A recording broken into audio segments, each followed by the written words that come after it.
What's up, guys? Welcome back to yet again another movie review. This time for Anora, which is Sean Baker's newest film. I've seen his previous projects, or I've seen one of his previous projects, the Florida Project, which is a really good film.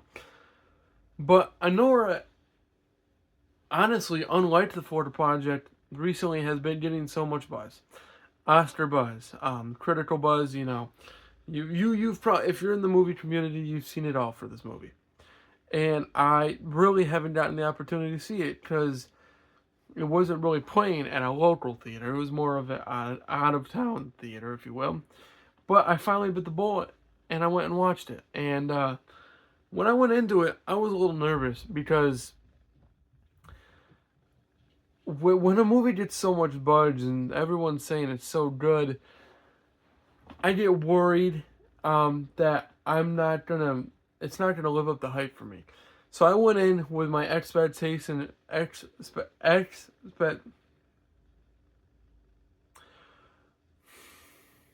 English is a horribly hard language that I apparently haven't figured out yet. Expectations in check. And I was blown away. Anora is one of those rare films where I got out of the theater, and when I was walking away to the theater, it was so good that I didn't know how to process it. And this isn't me trying to hype the film up more than it already is, though the hype that it's getting is 100% deserved in my opinion.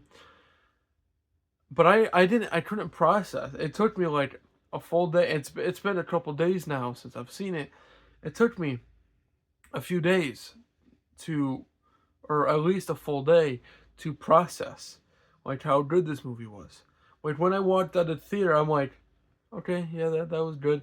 The more I thought about it, the more I processed it. This movie's fantastic. It is one of those rare films in recent memory that left me speechless. I mean, Oppenheimer was that way. Top Gun Maverick was that way. Um, and this might be this year's Oppenheimer or Top Gun Maverick for me because I love movies that I can just sit down with the majority of people and just love. There's so much to love here.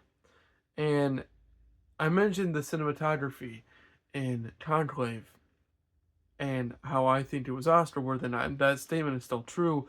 But the cinematography here is also something I need to mention because there are certain shots in here and certain scenes that if it wasn't filmed in that way, it wouldn't be as engaging. And let me just say that there's a lot of performances in this movie. Everyone's on their A game. But there's one element of this film that blew me away more than anything else. More than, Sean Baker's directing, more than the cinematography that is engaging, more than, the bodyguards or, the certain people or, the husband, if you will, as performances go. There's one element of this film that just makes or breaks it, and that is Mikey Madison. Her performance has been getting so much buzz and is currently at the top of everyone's predictions for Best Actress.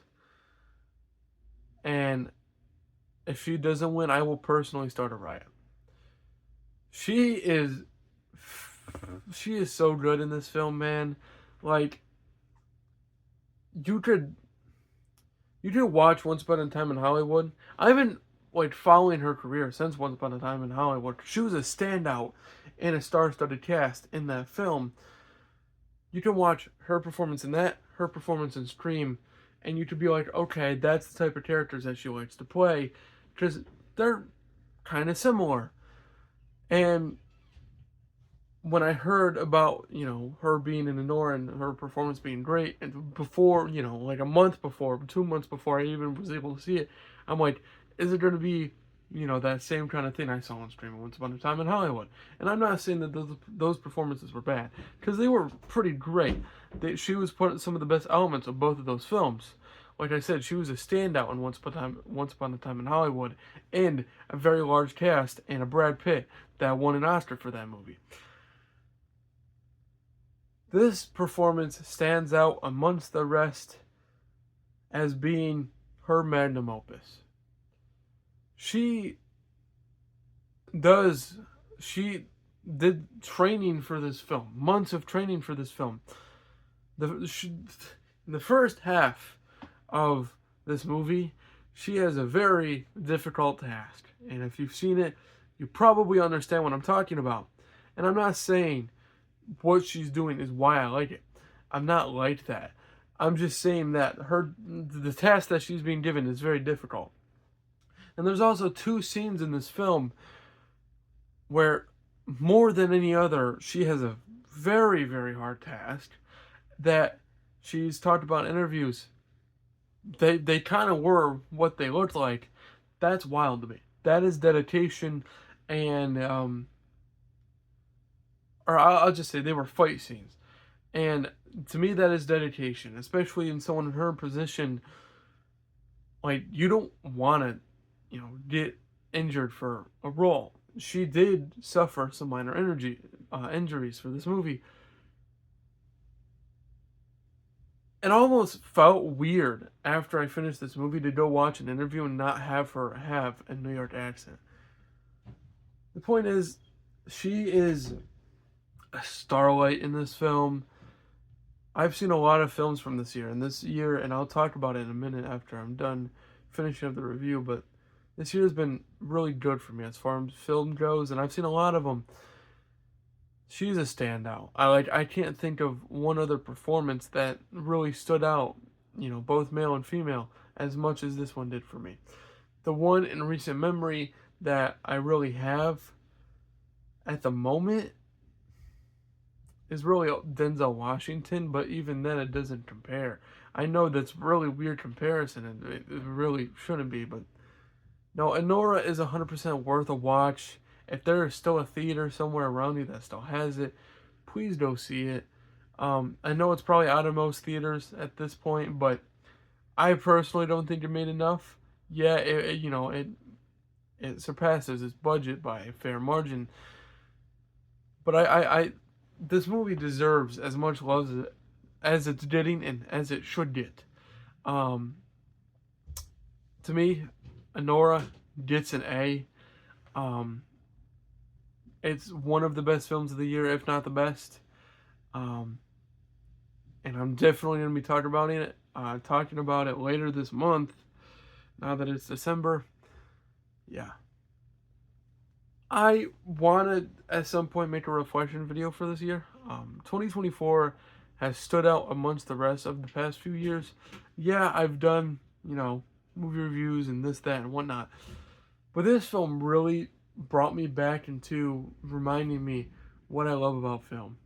And reminded me why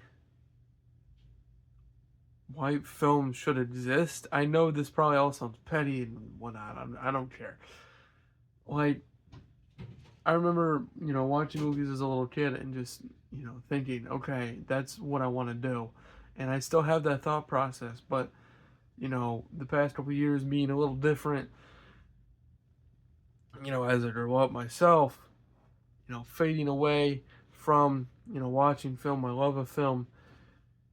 It's really started with the month of October, when I decided, okay, I'm actually going to sit down and watch some new films, review some old films that I love, and I did just that. And I'm glad I did, because it really refreshed me on, what I thought was great all those years ago. I think it was 2019 when I started movie reviews. And there's starting to be a theme, even though that this is a variety channel now, and I want to try to do vlogging and whatnot, if, life allows it. But, movie reviews are still some of my favorite things to do, and this video is no different. Thank you guys all for watching this. Stay tuned for some very big videos, at least at the end of this month. And, yeah, I'm really excited to talk about Anora some more, because it's fantastic, and it needs to be watched by everyone. Of appropriate age, of course. You don't want to... Anyway, not enough of that conversation. Peace out, like and subscribe.